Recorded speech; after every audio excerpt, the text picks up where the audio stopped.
Just a heads up before we get into today's video.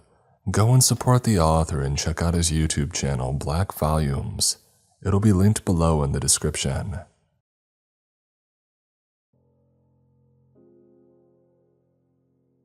Some wonder how reality came to be, and some wonder why. Before embarking on the Victoria 21 voyage, I was drawn to the latter question. If an answer exists, however, I now know that it would be too terrible to bear. Many outside of the scientific world believe that these secrets of existence lie beyond it. Some may hope to find the creator past reality's realm, but they would be horrified to learn the truth.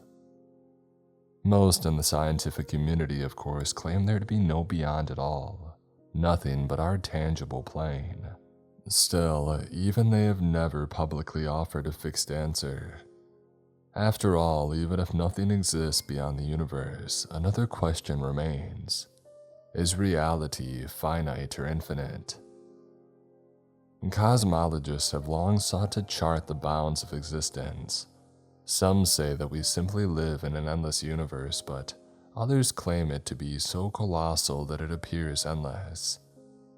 Last month, following a 3-year expedition, the finite argument was proven true. That may infuriate some scientific minds who stumbled across my tale, but it is the truth. Earth, not wholly observable by the eyes of an ant, is still bounded, and the same is true of our universe. However, unlike our small planet, reality exists on a two-dimensional plane, one with an edge. That was what Dr. Alec Irwin explained on May 1st, 2021. It was something that he learned by using a piece of technology known as the A4 radar. Are you truly proposing that we should believe this drivel? Dr. John Macy scoffed. That we should believe in an edge of reality. If the universe were finite, it would likely be an unbounded hypersphere, not a bounded two-dimensional plane. Yet, that is not so, Irwin replied. Macy huffed. Nearly everyone in this room views the universe as infinite. You have made a baseless claim, Dr. Irwin. Given the A4 radar simply failed to detect anything, how do we know what lies beyond this edge? We don't, Irwin admitted. That's why we need to send a team. The lead researcher received no immediate response. The dozens of NASA specialists simply exchanged silent looks, and then a few seconds later, the laughing started. A cacophony of hearty roars bouncing off the walls of the expansive meeting room. A fantastic idea, Dr. Irwin. Dr. Macy chuckled. It's a shame that team won't reach the end of reality before, well, the end of time. Not with NASA technology. That's why a dozen minus will supply the equipment. And Dr. Irwin said, folding his arms. You know as well as I do that they have taken enormous strides over the past century. That is why their technology has been kept from public eyes, kept from the world's governments when it comes to their classified projects. Allegedly, Macy sharply replied. Allegedly, Irwin nodded.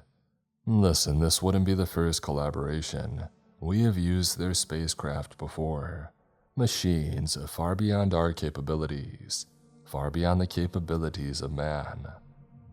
It is not a question of whether we can achieve this mission, Dr. Macy. It is a question of whether we will. Macy frowned.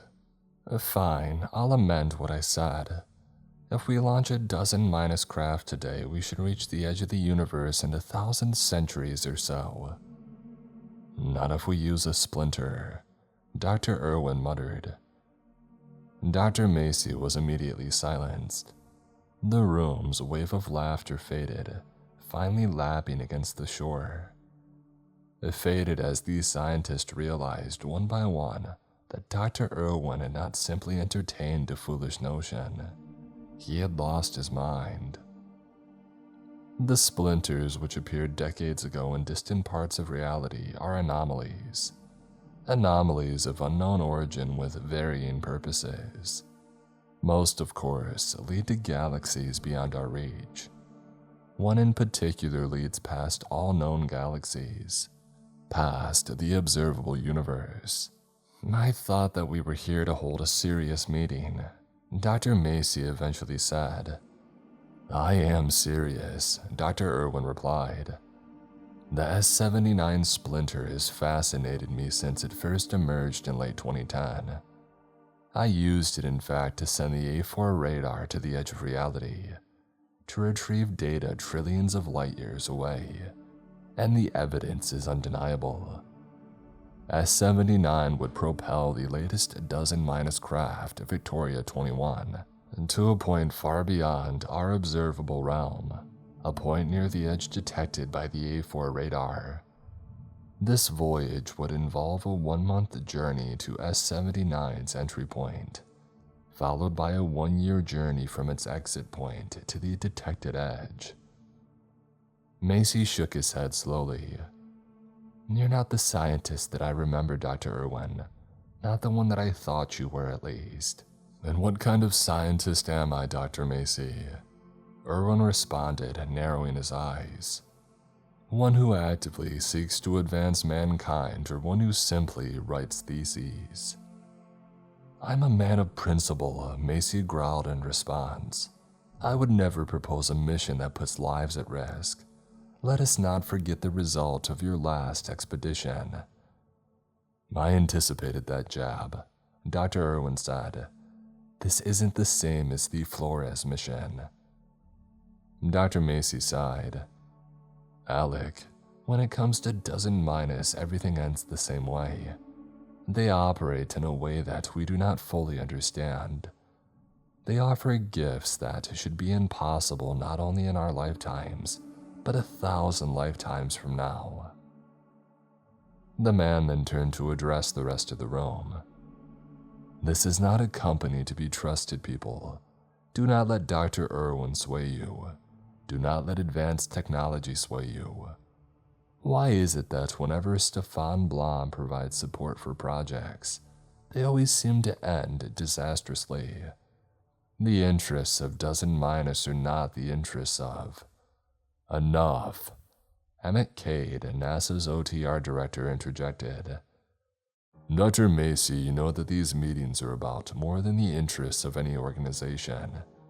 After all, not all who work in this building are aware of this meeting, now are they? Macy grimaced. But, listen. In 2 days, Senator Nelson will become our new administrator. Cade continued. There will be changes in NASA over the coming weeks. There will be countless eyes and ears on us. I trust, Dr. Macy, that you won't be running your mouth in front of folk without T-level clearance. Of course not, Mr. Cade, Macy gasped. I take my job seriously. So do I, Irwin said. Do you not want to know, John? What? Dr. Macy asked. Know what lies at the edge of everything, Dr. Irwin whispered. What lies beyond the edge of everything? If something lies beyond the edge of everything, then we haven't found the edge of everything, Dr. Macy said. Oh, don't be obtuse, Irwin hopped. You know what I'm claiming. Not that nothing exists beyond our universe. Quite the opposite, in fact. Something lies beyond it. Something that the A4 radar didn't know how to process. Whatever exits beyond the edge, it's nothing that abides by the laws of our realm.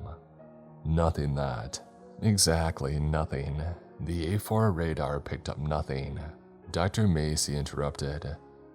Even if we were to use the S-79 Splinter as a boost, propelling our team to a distant point of the universe, they may find nothing at all, or nothing that humanity has any equipment to record. After all, we only know of things within our reality, and that would mean they'd be wasting over 2 years of their lives. We know of more than our reality, Dr. Macy, Irwin said. Have you forgotten what Dozen Minus showed us in Birmingham? You should watch your tongue too, Dr. Irwin, Emmett Cade barked. Sorry, sir, Dr. Irwin mumbled. And Dr. Macy, the project is continuing regardless of your disapproval, Emmett Cade said. This meeting wasn't a negotiation, it was an announcement. You know what's coming, Calvin, Celine whispered to me. Don't, I begged. We had long been earmarked for adventures such as this, and I knew that before Emmett Cade locked his eyes onto the pair of us. We were cowering at one side of the room, but we hadn't escaped his stare. Calvin Beckinsale and Celine McGinnis, Emmett announced, waving a hand in our direction. Two of our finest physicists. They will be joining Dr. Alec Irwin on the Victoria 21 spacecraft. When? I meekly asked. July 1st, Emmett asked. 2 months? Celine breathlessly asked. How on earth are we supposed to prepare in that length of time? I've been preparing for years. The longer we leave it, the greater the chance that we miss our window, and Dr. Irwin explained. And that was the only attempt that Celine made at contesting the mission. I was always more passive than her, so I simply nodded. I had accepted our fate before Emmett Cade had even confirmed it. Accepted it in 2015 when I first received a clearance for T-level meetings. Accepted the possibility that at some point, NASA's shadowy department would demand that I contribute, demand service. Celine was right, of course. 2 months was hardly enough time to prepare, but Alec Irwin had been spending years planning for that very moment. In fact, Celine and I only really achieved one thing over those 8 weeks. We learned just how unwell the man had become. It was clear that psychologically Dr. Irwin had already crossed the boundary at the edge of the universe. His mind no longer seemed to entertain any thoughts about our planet, our reality, and only one thing frightened me more than that. And deep down, I shared his perturbing delight, his hunger for what lay beyond all. On July 1st, 2021, Victoria 21 launched with Irwin, McGinnis, and me on board. The initial month of the trip took us past all known galaxies, took us to the intimidating chasm past all that had been observed from Earth, but not the edge of all that exists. And as we approached the splinter, that gurgle in my gut only grew, as if something from the other side were pulling us towards it. Splinters are aberrations beyond Earth's observable reality, detected by dozen-minus technology in the late 20th century. Time will tell whether these rips bode well for our universe, but the unknown has not deterred mankind from using the splinters, even if that risks the end of all that we know. And S-79, the splinter in question, was even more terribly alluring than it appeared in photographs. The rip in reality's fabric did not present itself as something akin to a black hole. It was a jagged wound, the result of some cosmic blade tearing into existence itself. Whether from another universe or our own, we still do not know. All we knew at the time, according to Dr. Alec Irwin, was that S-79 would lead us to some distant place in reality, some place near his supposed edge of reality. Why are you wearing that expression? Irwin had asked me. I gulped, the butt of my jeans squelching in the pilot's chair. I'm just thinking that we still have time to turn around. We've almost entered the eye, Irwin said. The hard part's nearly over. Leave your fear this side of the hole, Captain Beckinsale. I just don't know whether I trust the data, I said. The A4 radar might have survived the trip to the other side, but it was made of titanium, not skin and bones. Pull yourself together, Irwin tutted. You're our captain and you need to act like it. I am acting like it, I finally retorted, tensing as the edges of S-79 started to engulf our ship. That's why I'm wondering whether we should stop. You may be the captain of this vessel, but I am still the leader of the project Beckinsale. Erwin snarled. Don't make me use that card. I will if necessary. I huffed, tightening my grip around the lever and pushing it forward without another word. Moments after the ship accelerated, the splinter fully encompassed us. I expected a near-endless tunnel, expected to feel the tug of some unimaginably oppressive external force, flaying my flesh from its skeleton. But there was only a split second of nothingness, an absence of sight and sound. S-79 had greater depths of colorlessness and silence than space itself. I became horribly aware that we were in a place between 2 points of reality, a rip revealing what truly lay beyond the borders of everything. Not that our eyes could see that revelation. I only sensed it for the briefest moment, that Erwin had been right all along. There was something beyond our universe, and that did not fill me with awe. It filled me with terror. And then reality rushed back into view. We were faced with the blackness of a distant, starless part of the universe. Black but not colorless. Silent but not in the same way as S-79. Though we had passed all galaxies, stars, and planets, it was clear that we had returned to reality. There was nothing but darkness around us, yet it was space, it was physical, not as absent as the splinter. Well done, Captain. Erwin laughed, patting my shoulder. Now we pursue the edge as it flees from us. Let us hope the Victoria can warp at the speed that doesn't mine as promised. We have made excellent time, Captain Beckinsale. That's why you're the best. By my estimations, we should find the edge on June 29th, 2022. I sighed, nodding. Well, that's a long stretch of nothing ahead, Dr. Irwin, and then real nothing after that. No, not nothing, Captain, Irwin said. If there exists an edge, then there exists something beyond it. The man left and I suppressed the urge to respond snarkily. I was well aware that nothing as a concept did not exist, and if there were an edge of reality with something beyond it, then that something would not be nothing. But I didn't fancy an argument. Dr. Irwin did not recognize my expertise. He seemed to forget that Celine and I were physicists too. In his eyes, he was the smartest man on Earth, and any dissenting opinions came from lesser mortals. Hey, nice work today. We made it to the other side, Celine said when I crawled into my bunk later that evening. Did Dr. Doom have much to say? Was he a good co-pilot? Congrats, Celine. You managed to spend the whole day away from him, running analytics or whatever nonsense you made up, I said, slipping my hands behind my head and resting on the pillow. You're a jammy dodger, you know that.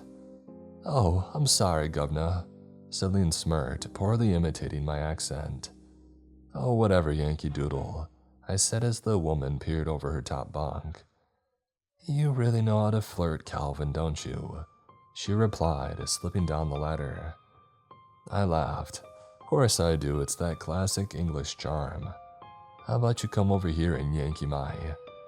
let me stop you there before you ruin this, she softly interjected, clambering into my bunk and silencing me with her lips. I'm not sure why we were so secretive about our relationship. NASA officials were likely aware of it, and they were also likely not to care. Well, I lie. I do know why we were hiding it. It was a secret that we were keeping from Dr. Irwin. The man's temperament was less predictable than a violent gust. He was sometimes energetic and likable, but other times lethargic and lacking empathy. One thing was constant, however, Irwin's focus on the mission at hand, and I had a horrible feeling that he would react badly to knowing about Celine and me.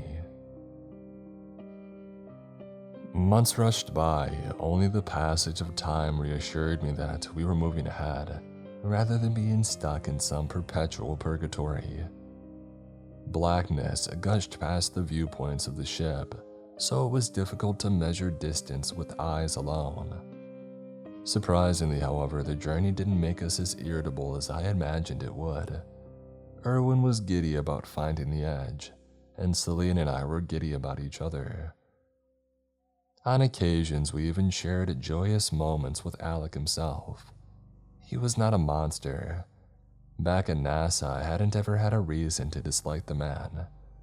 But since passing through the splinter, however, he had begun to change. Purpose can be a wondrous thing, but it can also be the death of a person. One night, as we neared Erwin's purported edge, I was awoken by a voice.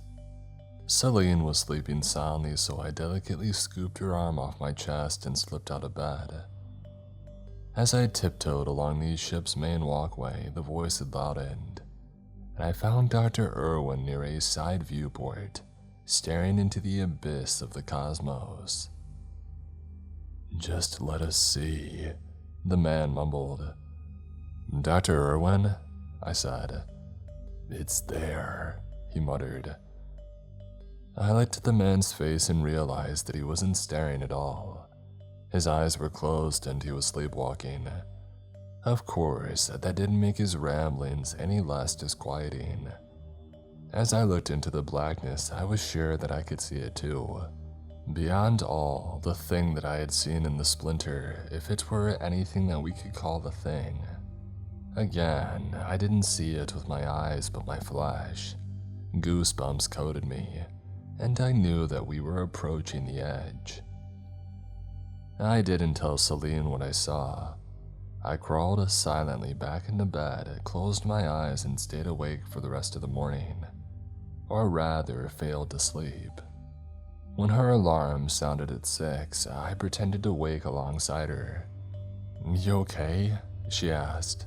I nodded, trying to shake off the stodginess of my body. "Yeah, tired." "Well, wake yourself up. It's another day in paradise, sweetie," Celine sarcastically said. She was wrong. That morning was different. It wasn't just Erwin sleepwalking which made me feel unwell. It was a throbbing sensation in my chest, one that had accompanied me since we had passed through the splinter a year earlier. And when I found Erwin on the flight deck sitting in my chair, I already knew what he was going to say. "We found it," he whispered. I called Celine and the three of us gathered in the cramped cabin to see the darkness ahead. "What's the latest analysis?" Celine asked. Erwin tapped a monitor beside him. "We've reached it, McGinnis. The edge that the A4 radar detected. The last point in our reality at which matter is detected. 1 mile ahead of us, it all ends there." "Why aren't we moving?" she asked. Captain Beckinsale brought us to a halt. He wanted you in the room before we did anything, Erwin gruffly responded. I sighed. "We need to think about this, Erwin. What do we see ahead of us? Nothing but more blackness." "Nothing?" Erwin scoffed. "What have I told you about that word? If we see blackness, then something exists out there, beyond the edge." "I don't know what I see," Celine said. "Not an edge, just more, just..." "What did you expect?"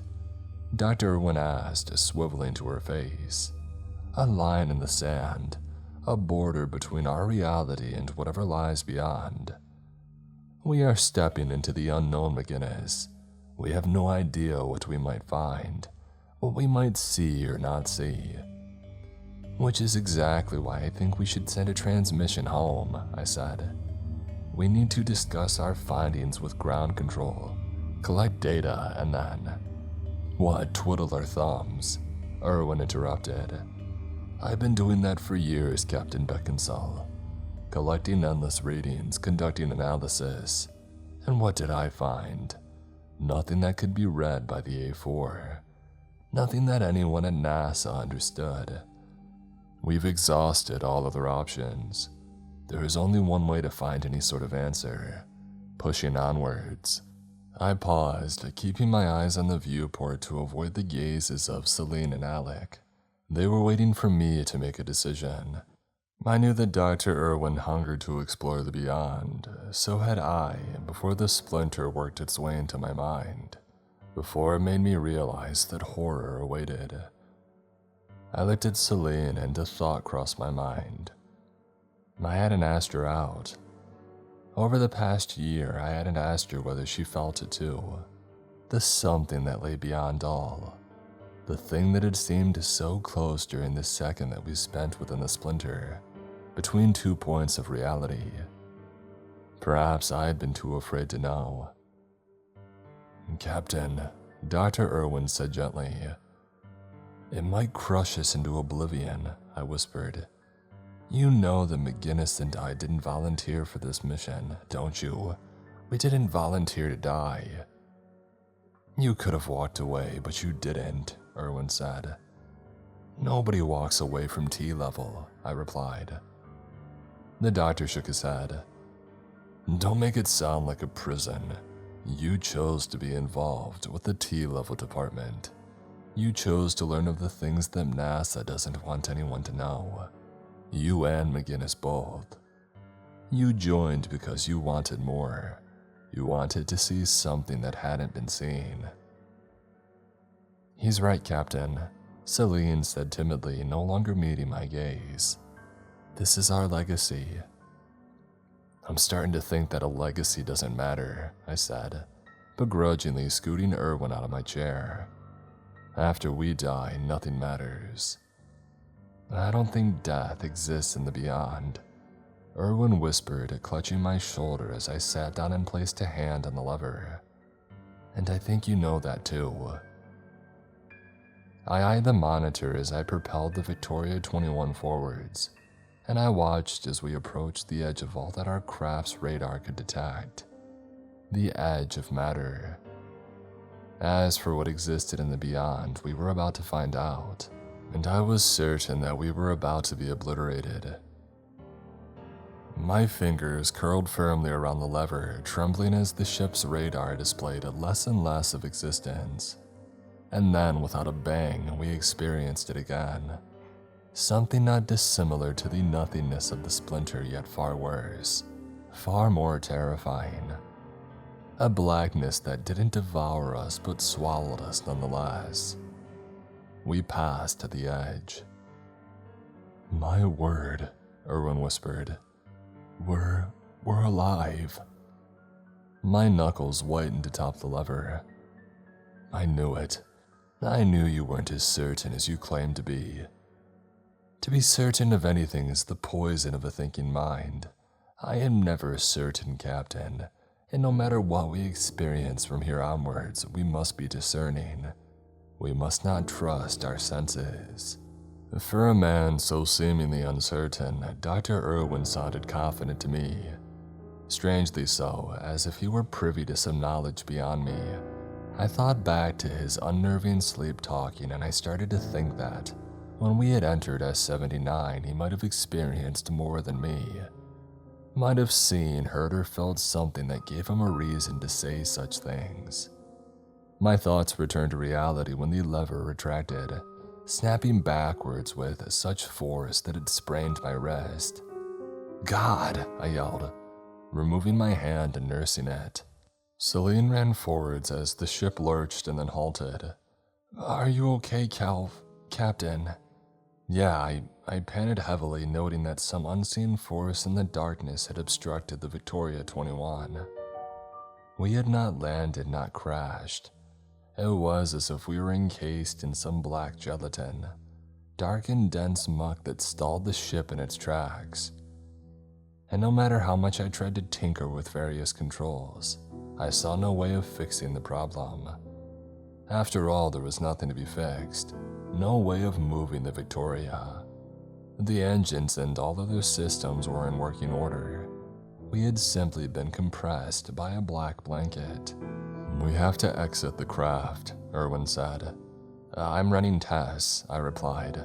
"We'll see what's outside and—" "It won't detect anything, Captain," Irwin promised, shaking his head.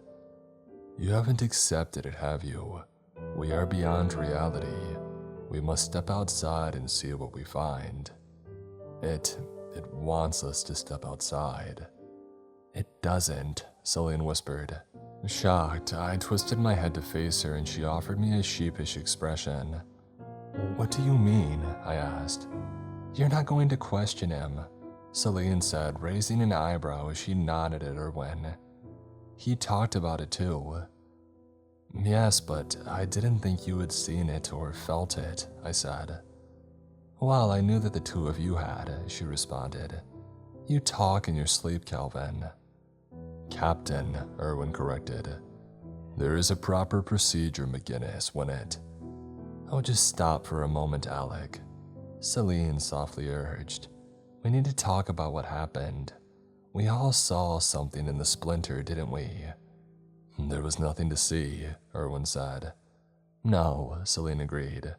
It wasn't a thing that human senses know how to process, yet I knew that it was there, and I know that you two felt it too. I don't know what I felt, I said. I don't even know why I'm here. We're here for the same reason as Dr. Erwin, Celine said.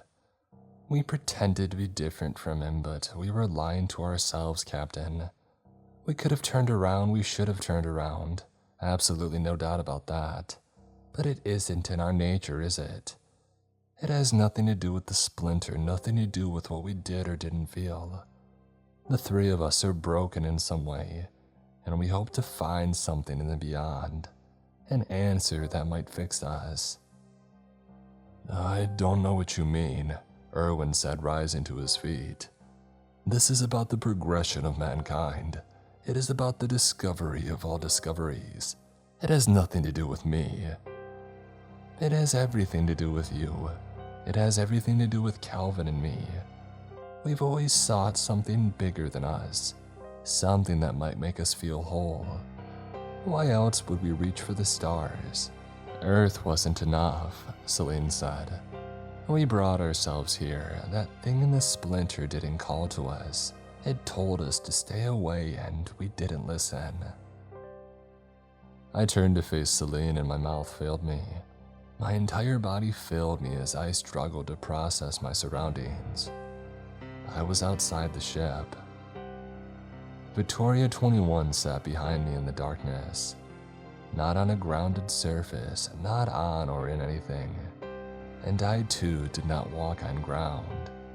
It was not a place in which ground existed, not a place in which known physics existed, yet the ship existed and I existed. But do I exist? I wondered. Is this even real?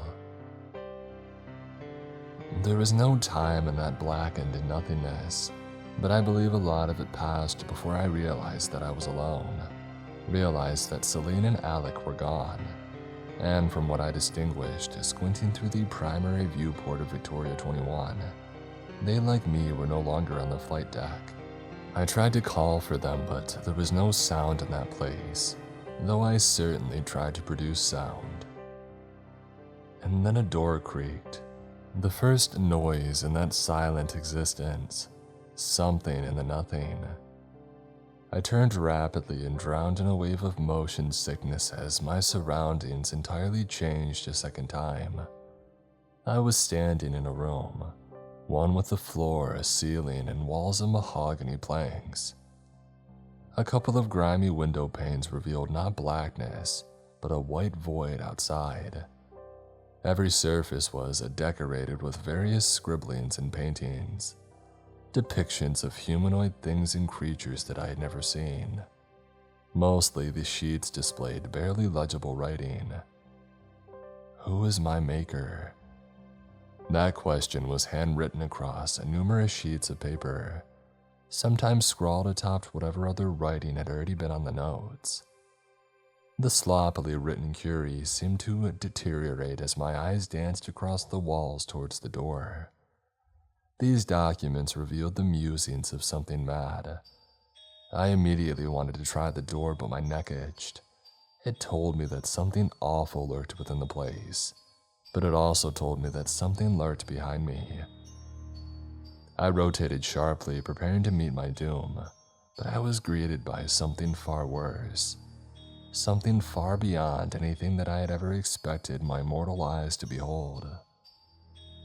Atop a cluttered wooden desk, which was pressed against the wall, there sat a crystal globe.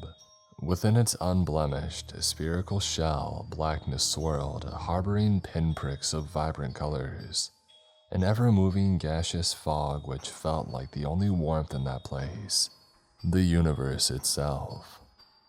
My mind swam with fearful, nihilistic thoughts as my eyes flitted between the frail, glassy ball and the white expanse visible through the window pane above it.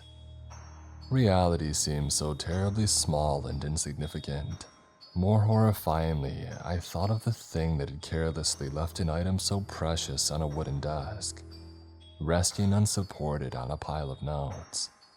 I did not ever want to meet that thing. While my eyes were lost in the miniature representation of reality, a scream sounded from beyond the door. I spun, shoulders shooting upwards in fright. I knew from the pitch of the pained voice that it was Celine, and I called out to her as I barreled through the door.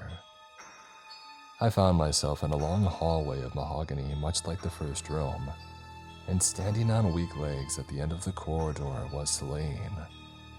"Are you okay?" I asked, running forward. As I neared her, I noticed that she was reading one of the many notes lining the walls, and by the time that I reached her, I was horrified to find that I no longer knew whether her sounds were those of fear or laughter. "Celine," I whispered, before repeating the same question. "Are you okay?" She smiled without turning to me. "It's horrible, Kelvin. It's horrible." "What does it say?" I asked quietly. Fortunately, Celine didn't answer. She began to shred the piece of paper, startling me with her sudden mania. Though I begged her to calm down, she was hypnotized by the task at hand. Focused on ridding herself of whatever maddening thoughts had plagued her while she read, I still struggled to imagine a combination of words that could possibly instill such terror and joy. I don't know what she read on that piece of paper, and I never asked. I'm just glad she destroyed it before she finished reading. "Don't let me look at the others," Celine sniffled, finally stilling herself as she stumbled into my arms. "Don't read any of it unless you want to lose a piece of yourself." I did read something, I admitted. "Who is my maker?" she whispered. I nodded. Do you think whatever lives in this place could be?" Celine trailed off, but I knew what she was going to ask. "I think we need to find Dr. Irwin and get out of here," I said. "I'm sorry, Calvin," she whimpered as I led her to the hallway's far door. "We should have turned around, I just had to know. And now I do. I know the tiniest slice, and it's too much." I had never seen Celine like this. We had been together for years and known each other for a decade at the very least. She had always been sturdy yet bouncy, always full of color and strength. But after reading whatever she read on that slip of paper, she became a gray, feeble shell. When we opened the door at the end of the hallway, it led to the final room, one with a mahogany floor and ceiling, but walls of glass. Towering panes that revealed the white void beyond the house.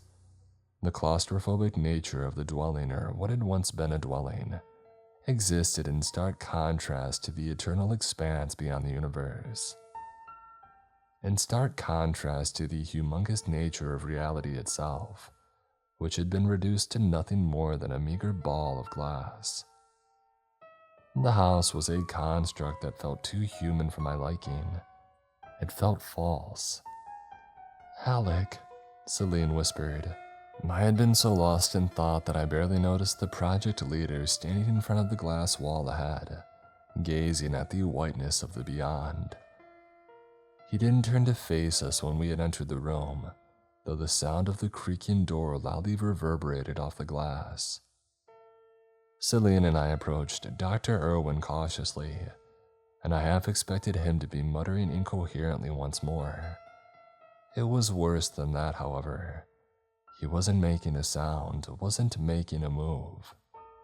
The man was motionless, eyeballing the blinding abyss outside. I tried to avert my gaze from the ceaseless whiteness, lest it drive me insane too. Strewn stacks of paper littered the floorboards beneath the man, and every inch of my body begged me to leave, begged me not to put my hand on his shoulder. I did it almost unwillingly. "Dr. Irwin," I said, "we need to leave." He eyed me, not slowly, not even with his usual vigor or passion. That had entirely fled his eyes. The man looked more hollow than Celine. She was positively vibrant in comparison, but my eyes only lingered on his face for a second. I quickly fixated on what he held in his hands. A skull. I trembled. "Is that—" "No." Irwin interrupted, eyes and voice penetrating my body and then boring to the other side. "It is not the skull of our maker. He isn't here. Not anymore." "Who is it?" Celine shakily asked. Dr. Irwin moved with such frightening precision, and his possessed eyes locked onto the woman.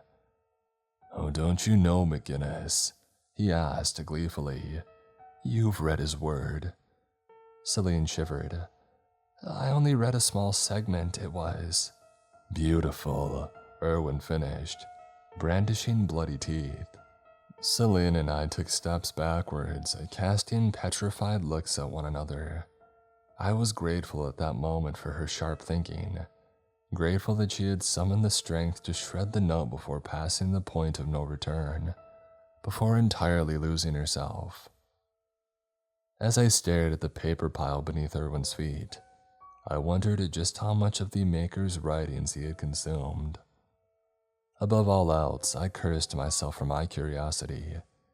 In spite of Celine's warning, I wanted so desperately to know what was written on the countless notes in the house. But I valued my sense of self, valued it enough to resist that inky siren song.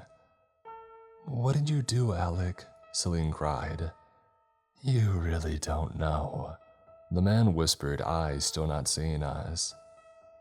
He had ascended to another plane of existence. Whatever he had seen or felt was all that mattered to him anymore. Dr. Irwin was lost to the white abyss. Celine and I had to leave. "We're going, Alec," I said. "I'm not," he replied, laughing awfully. "No, I don't think you should," I said. "Don't you want to know?" he said, raising the red-stained skull above his head.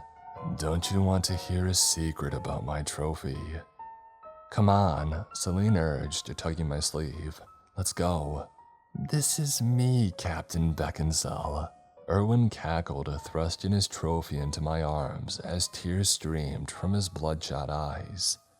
"A remnant of my physical form." Clattering sounded, and we gawped in horror as the demented man lunged towards us.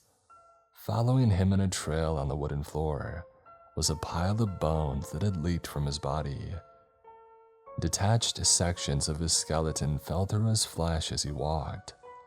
The bones did not fall through gaping wounds but immaterial skin.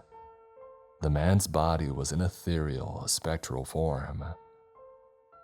Irwin's blood-covered bones and red grin were the only drops of color in that white place. His broken skeleton formed a revolting line from the pile of paper to his ghostly body. And as I thought back to moments earlier, when I put my hand on the man's shoulder, I realized that I hadn't felt anything at all. "Consume oneself," he whispered, presumably reciting what he had read. "That is how I grew." I have no idea how a person would devour their own body, no idea how they would transcend their physical form by doing so, and I didn't want to know. Celine sobbed as I snatched her hand and then pulled her towards the exit, Perhaps she had an inkling. Perhaps she had seen something which would explain how Dr. Irwin feasted upon himself. I took one look over my shoulder and winced in terror at the abomination who charged towards us with one hand outstretched. "Don't leave," the man roared. "I must reach the next plane, must feast again so I may reshape all." I pushed Celine through the doorway, preventing her from turning her head. I tried to ignore the gliding entity that had once been our determined but still human leader. And when we had reached the final room, I fixed my eyes onto the globe of reality. I considered our next move, while Celine peered over my shoulder with a horrified look. She choked. "We need to touch it," I said bluntly. "We need to touch the globe." With my hand still holding hers, I guided both of us towards the crystal sphere. It was the only way. I didn't know how I knew that, but I did. I hadn't read a single word of the letters other than the maker's question, but I knew. The bellowing roar of Irwin, who I could feel reaching towards us, disappeared as Celine and I faded from white to black. Back into that stuck realm of reality we had at first found beyond the edge. A door which led to the house stood several hundred yards from our frozen spacecraft. Celine and I stood in the middle. "How do we escape?" she asked as we ran towards the Victoria, which was still cemented in the black void. "We activate the E-warp with reverse thrusters," I said. Her eyes widened, given that the E-warp hadn't been cleared for use, but she didn't call me mad.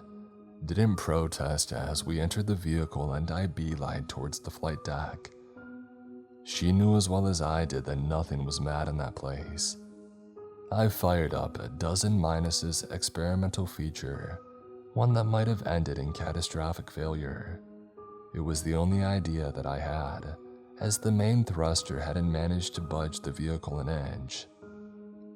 I set the craft into reverse thrust, activated the E-warp, and screamed alongside Celine as our bodies were nearly wrenched from existence. Reality stretched into eternity around us, and I thought that we might be torn into nothing. However, it wasn't the pain that frightened me. It was the face which filled the blackness ahead. Something that had followed us from the white into the black. Dr. Irwin. The man, no more than a disembodied head of biblical proportions, brandished his threatening maw. A toothless mouth, no longer grinning, that rushed forwards in a bid to consume us as I frantically thrust the lever away from me, begging the ship to perform as I asked. There was a nightmarish moment staring down the gullet of our potential bloody ends, but then the ship moved. Reality contorted us excruciatingly, and we propelled backwards, and then the ship's radar burst into action as we returned to something that could be measured. We returned to the universe, to whatever lies within the crystal globe. It was a quiet journey home. 1 year of trying my best to help Celine heal. She berated herself for making only slight progress, but it was gargantuan in my eyes. We returned to Earth in late October 2023 and told NASA only a fraction of what happened beyond reality. Told them that Dr. Irwin perished, which was more of a white lie than an outright fib. We still had his skull to prove our story. The woman that I loved is only a husk of her former self, but she's come a long way. Selena's been fighting to recover, and I do see glimmers of joy in her quite often. I hope those glimmers become longer and longer as time passes. But there are, of course, dark days, and there always will be. Days in which she blankly eyes something in the distance, something that I don't see, perhaps can't see. And I know that it's linked to the terrible truths that she had learned in the beyond. Regardless, she is still Celine. Dr. Alec Irwin, on the other hand, died the second that we had crossed the edge. What terrifies me more than anything is knowing that humans are not the only fragile things in reality. Reality itself is fragile. A glassy globe that, right this very moment, is eyed by a ghoul and a house beyond reality. Its crystal structure could be shattered in an instant, and all would cease to be.